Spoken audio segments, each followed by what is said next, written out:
नहीं है। धर्म तो हमें पापों से बचाने के लिए है। पाप करो और धो, पाप करो और धो, गलत काम करो और धो, वैर विरोध पालते रहो और खमत खामने करते रहो, और अगले दिन से वापस वही खाता खुला। संवत्सरी के पहले भी आप लोगों की 4 लोगों से बोलचाल बंद थी। संवत्सरी के पारने हो गए, खमत खामने के मैसेज चले गए, खमत खामना के फोन हो गए, खमत खामना के सारे काम हो गए, और 12 दिन बाद फिर तोला तो पता लगा वही 4 लोगों से वापस बोलचाल बंद। तो सोचो, मक्का किया, हज गया, बन के आया हाजी।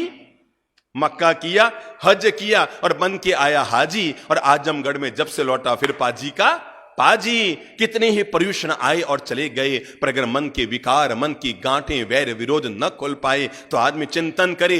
पर्यूषण आता ही इसीलिए है ताकि आदमी मन के प्रदूषण को मिटा सके। किसके लिए आता है पर्यूषण? इसलिए आता है ताकि क्या मिटा सके हम?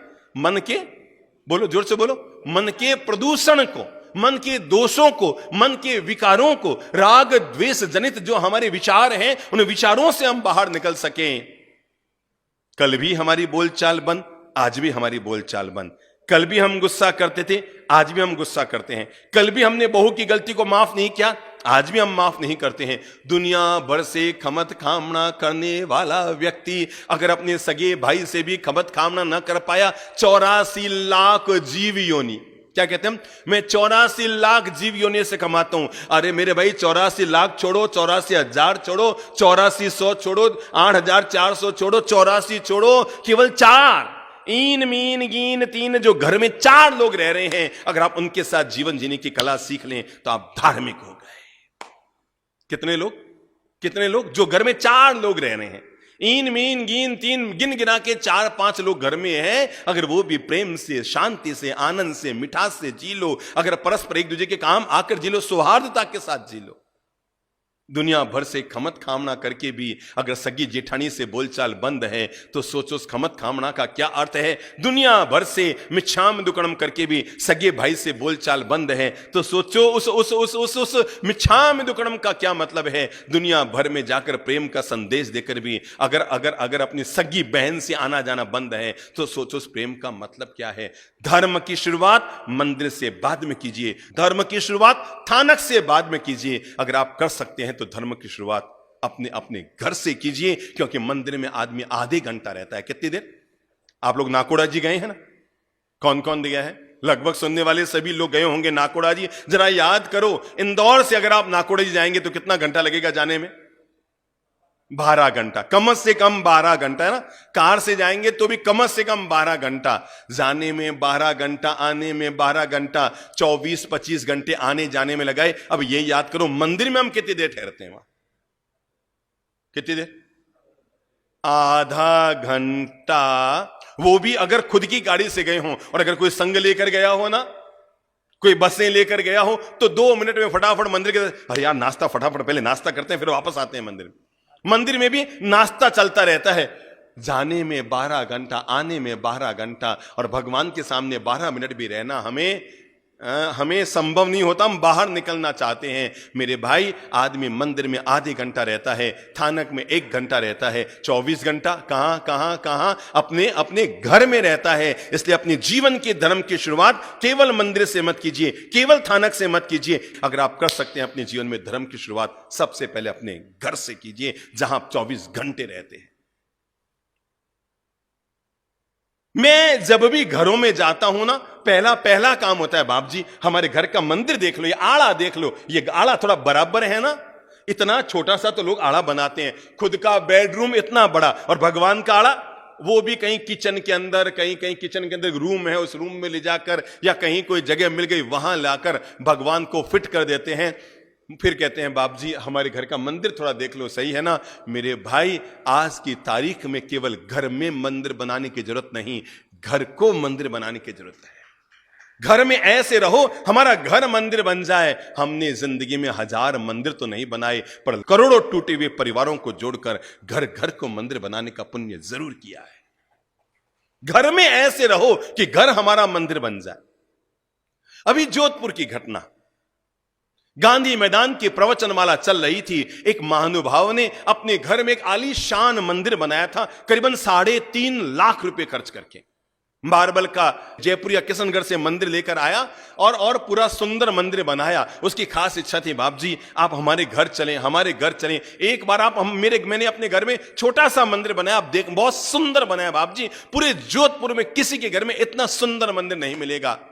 हम गए, उसने अपने करीबन 50-60 परिवार के लोगों को बुलाया था, उनका खाना भी रखा। भाई बाप जी आए हैं, बाप जी आएंगे, 2 घंटा रुकेंगे, आहार वगैरह लेंगे, थोड़ी धर्म का श्रवण कराएंगे। तो उसने काका मामा भाई भांजा बुआ भतीजा जो भी परिवार के लोग थे, फूफा पापा, सबको इकट्ठा किया, पूरे परिवार को बुलाया।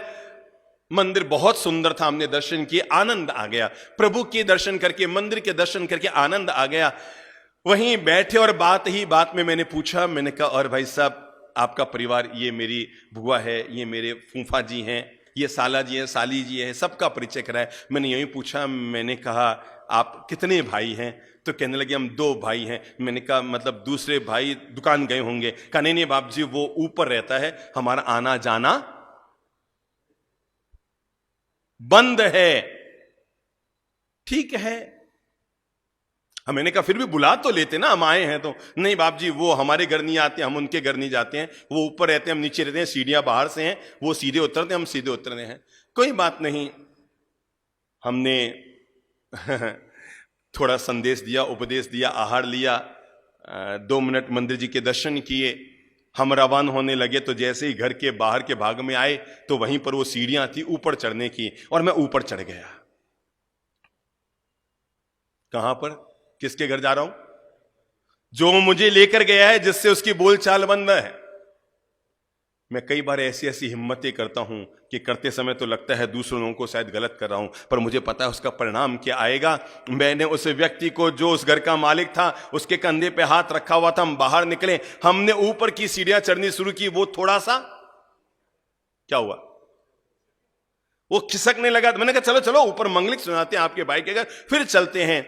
हालांकि आना जाना बंद था, पर कभी कभी आंख की शर्म ऐसी होती है, वो नट न पाया, ऊपर चढ़े। मैं ऊपर जाकर आसन बिछाकर बैठा, 2 मिनट कुछ अच्छी बात की, और बात ही बात में मैंने कहा भाई साहब आपने जो नीचे मंदिर बनाया है वास्तव में बहुत सुंदर है, आनंद आ गया, आपने घर में अच्छा मंदिर बनाया है, पर मेरी इच्छा है आज कि, बोलो गुरुदेव, मेरी इच्छा है कि मैं आपके घर को मंदिर बना दूं। तो समझा नहीं, घर को मंदिर कैसे बनाते हैं भाई? घर में तो मंदिर बनाने की बात सुनी है, पर घर को मंदिर बनाने की बात तो हमने नहीं सुनी। न छोटा भाई ऊपर रहता है वो समझ पाया, न बड़ा भाई नीचे रहता है वो समझ पाया, दोनों नहीं समझ पाए घर को कैसे मंदिर बनाया जाए।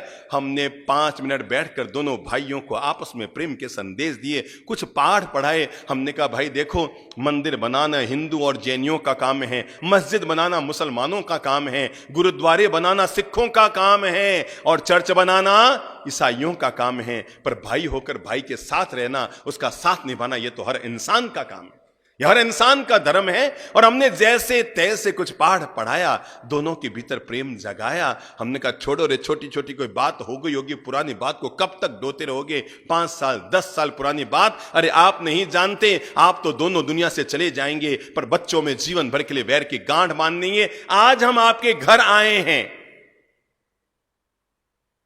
जिस बड़े भाई के घर हम नीचे गए थे वो भी सामने बैठा था, और जिस छोटे भाई से उसकी बोलचाल बंद थी वो भी सामने बैठा था। हमने केवल इतना सा कहा, आज हम आपके घर आए हैं, हम वो संत हैं जिन्हें रुपये टक्के पैसे तो किसी से चाहिए नहीं, हमारे कोई चंदा चिट्ठा प्रोजेक्ट कोई है नहीं, पर अगर आप हमसे थोड़ा सा प्रेम करते हैं, हम आपके घर आए हैं, क्या आप हमें गुरु दक्षिणा देंगे? वो दोनों चौंके, बाप जी आदेश करो बाप जी। मैंने कहा नहीं, मैं गुरु दक्षिणा मांग रहा हूं आज आपसे। कहा आदेश करो गुरु जी। मैंने अपनी झोली आगे बढ़ाई, मैंने कहा आज आप दोनों भाई मुझे वचन दे दो कि दोनों भाई हिल मिल जुल कर रहोगे, प्रेम से रहोगे, छोटे मोटे मन मुटाव जो हो गए हैं इन्हें दूर कर दोगे। हमने दोनों भाइयों को खड़ा किया, दोनों को आपस में गले लगाया, नीचे से उनकी पत्नी को बुलाया, दोनों बहुओं को घर में गले लगाया, एक दूसरे के मुंह में मिश्री का कौर डलवाया, और मैंने दोनों भाइयों के सिर पे हाथ रख के कहा, मैंने कहा भाई आप हमें लेकर तो आए थे घर का मंदिर दिखाने के लिए, हम आए तब घर में मंदिर था, पर हमें गौरव है जब हम जा रहे हैं तो पूरा घर मंदिर बन गया है। यह धर्म की सिखावन है कि इंसान प्रेम का पाठ सीखे। अरे कौन से धर्म की बात कर रहे हो भाई? भाई भी अगर आप प्रेम से नहीं जी पाए तो जरा सोचो कौन सा बड़े प्रेम का महोत्सव मनाने की सोच रहे हो।